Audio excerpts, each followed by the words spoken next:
Hello everyone, जय माता दी सभी को। कैसे हैं आप लोग? माता रानी की कृपा से स्वस्थ होंगे, यही उम्मीद है। माता रानी आप लोगों पर हमेशा कृपा दृष्टि बनाए रखे।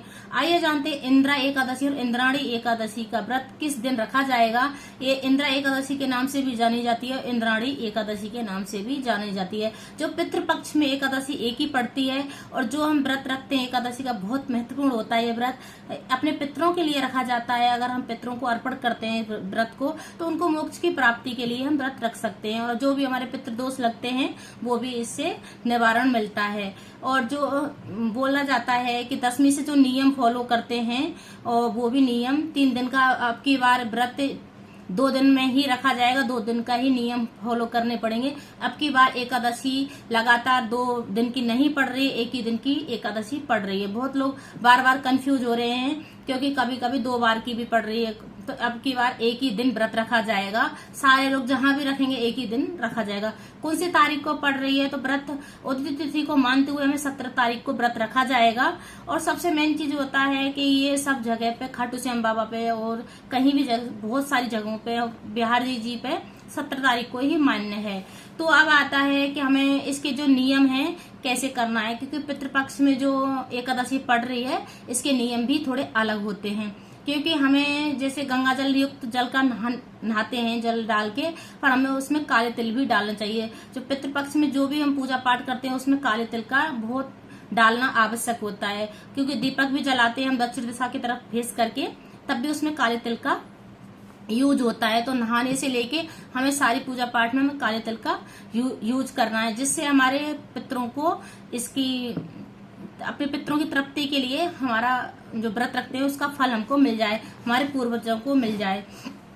अब बोला जाता है कि जो 10वीं तिथि के जो नियम होते हैं उनका पालन क्या क्या होता है। तो 10वीं तिथि के दिन से ये सारे नियम फॉलो करने होते हैं हमें। बहुत लोग एक टाइम खाना खाते हैं, बहुत लोग दोनों टाइम खाना खाते हैं, पर सूर्य अस्त से पहले खाते हैं। 2 टाइम अगर खाना खाना है तो सूर्य अस्त से पहले खाया जाता है। और चावल एकादशी के दिन बिल्कुल भी नहीं खाया जाता है। और जो व्रत रखते हैं वो 10वीं से ही चावल छोड़ देते हैं।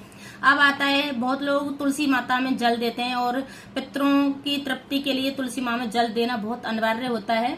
और पीपल के वृक्ष में भी मतलब जल देते हैं, क्योंकि पितरों को खुश करने के लिए दिया जाता है। तो वैसे एकादशी के दिन हम तो देते हैं, क्योंकि द्वादशी के दिन तुलसी में जल नहीं देना चाहिए, उसके पत्ते भी नहीं तोड़ने चाहिए।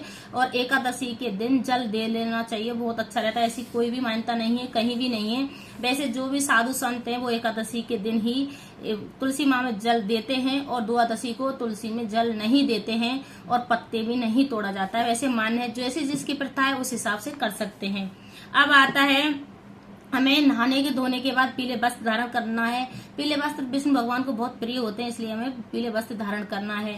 और हमें अपना संकल्प लेना है व्रत का, और श्री विष्णु करते हुए गोत्र नाम अपना स्थान बोलते हुए, और ये व्रत में फल से या जैसे निर्जला किस प्रकार से कर रहे हो ऐसे बोलना है, संकल्प लेना है तब। और ये व्रत में अपने पूर्वजों को, अपने पितरों को दान कर रही हूँ या कर रहा हूँ, व्रतों उसके लिए रख रही हूँ, इस हिसाब से आप व्रत का संकल्प ले सकते हैं।